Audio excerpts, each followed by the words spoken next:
I'm Jock Austin. And I'm Jackie Austin. And we're here today to talk about some issues that are very near and dear to us and very important in our community. First, we'd like to thank Pastor Rogers and the New Bethlehem family for allowing us to come and talk to you about mental health issues. We're excited to be here and sharing this discussion with you. So this is the first part of a series of discussions that we'll be having. Today we'll probably do a small introduction just into mental health, but we're going to move a little further into more specific topics such as anxiety, grief, depression. And so we hope to bring some awareness to a lot of the mental health issues that sometimes people may be dealing with and not really have the confidence to talk about. So we just hope really to increase your awareness. Okay, Jock. So let's jump right into it. Okay. One of the things that I think I want to start out talking about is the fact of mental health and how we are seeing so much in the media today. We see it on the news where people are talking about mental health. We see in schools, they're talking about it. In our church community, they're talking about mental health. And one of the things that I found so shocking as I was kind of preparing for us to have this discussion is back in 1949, they started a May month for mental awareness. Yeah, something I never heard of. Yeah, well, you hear it more so now because, of course, May being the Mental Health Awareness Month. I think October is suicide prevention. I think on this coming Sunday, I'll participate in the Out of the Darkness Walk, which is for suicide prevention. But yeah, when we were coming up, mental health wasn't talked about. It wasn't discussed. You know, it was kind of one of those things that you just kind of shunned. You didn't talk about, you didn't address. I always talk about, the hurt versus injured mentality, where little boys are taught that you don't express hurt, you don't express pain. It's okay to express anger. It's okay to express, not even fear. It's okay to express anger, happiness, and sadness. And no tears. And no tears, no tears. Because, I think about like that coach used to say, are you hurt, are you injured? Because if you hurt, you dust it off, put some grass on and get back in the game. But if you're injured, you sit down. But that means somebody else gonna take your spot, right? So you didn't even want to say you were hurt.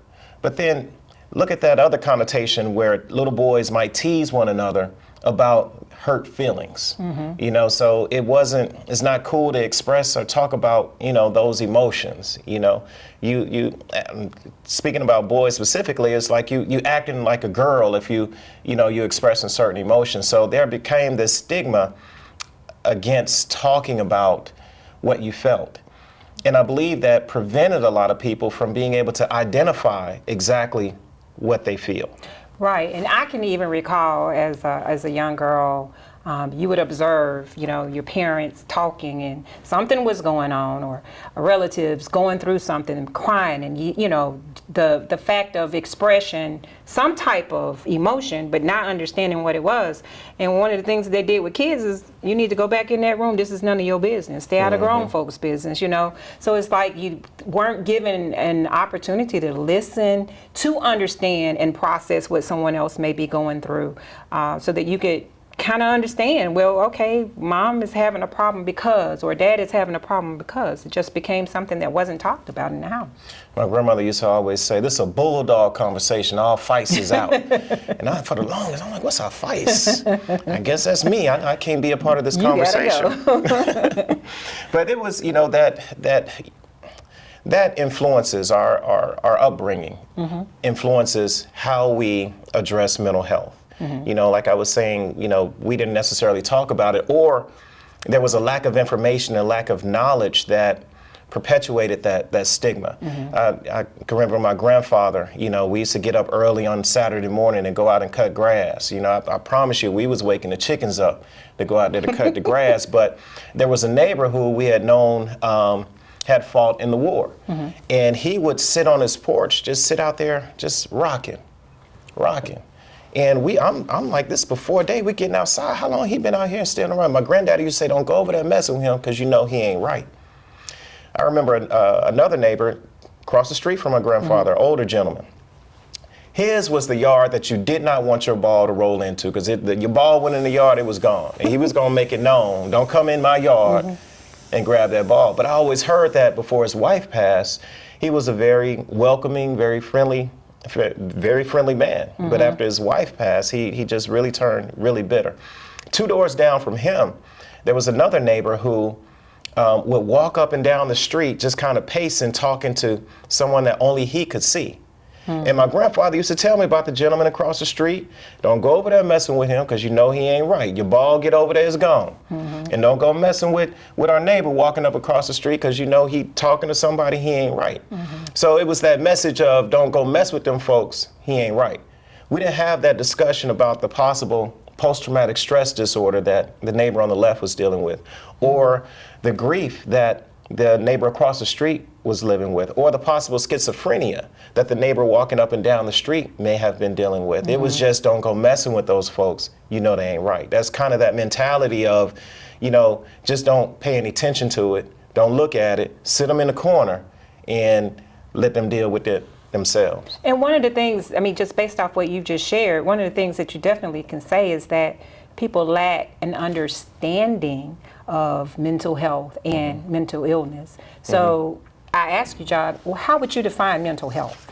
Mental health, and I want to be specific to the definition, a person's condition with regard to their psychological and emotional well-being. So think about it in this terms. Our physical health is in relation to our physiological well-being. Are we eating healthy? Are we exercising? Are we taking care of our body so we have great physical health? Mental health is the same. Are we doing those things necessary to address emotional concerns that come up in life? We're going to deal with issues throughout our life. There's going to be grief. There's going to be sadness. There'll be joy. There's going to be sorrow.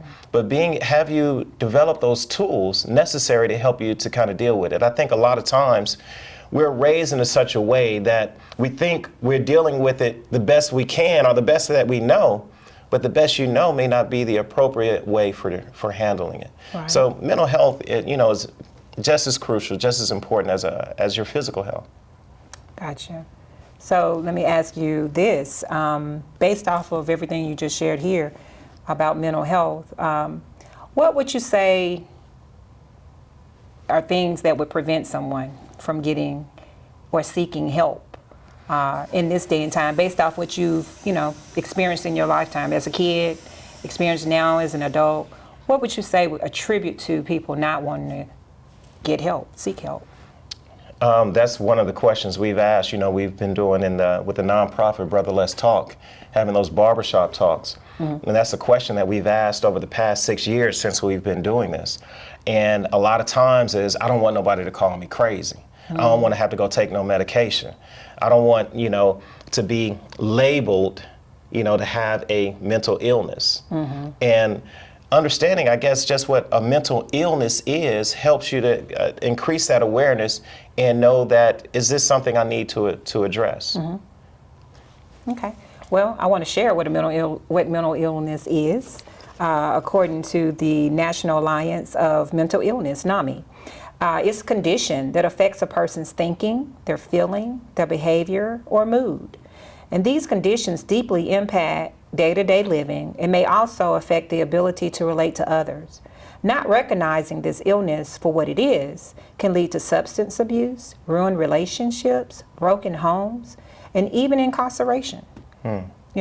So if someone is suffering from mental illness, how do they know who to go see? Well, being able to first identify if you're dealing with a mental illness. I see a lot of times where a person is being treated by their primary care, because we'll go to our primary care physician quicker than we will a therapist or a psychiatrist, because that's something, we've had this health condition and now we notice that we're dealing with some anxiety or we're dealing with some depression and we're not sleeping.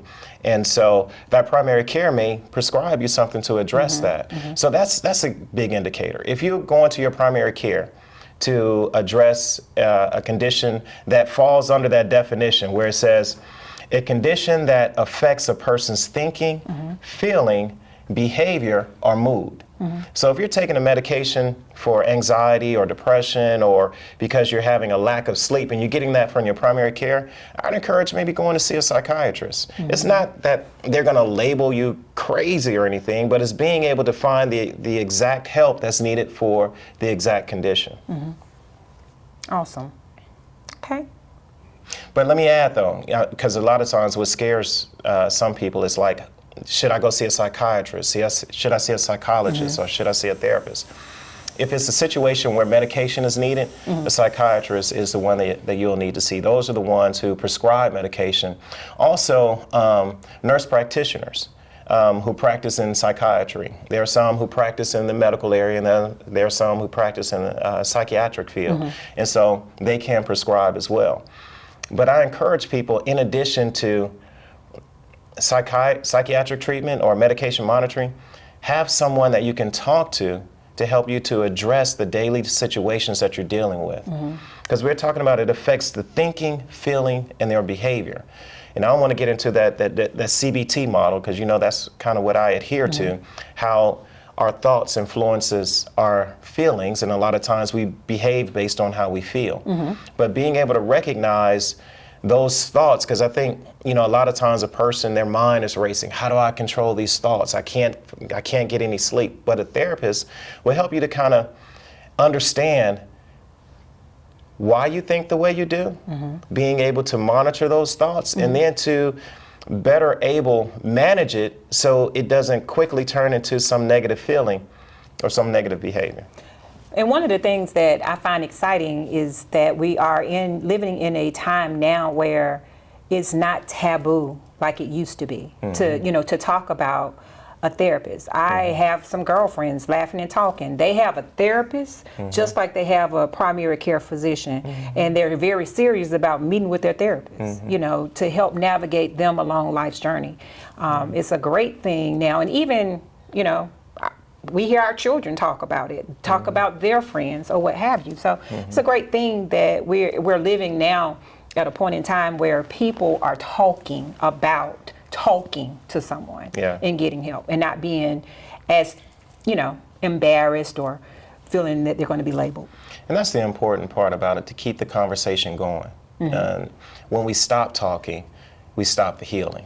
When we don't address whatever the problem is, you kind of try to sweep it under the rug, but eventually that rug ends up with a big old lump in it. Now you're tripping over it. Right. I always use that analogy of, when we don't address our emotional concerns, we're kind of filling a balloon full of water.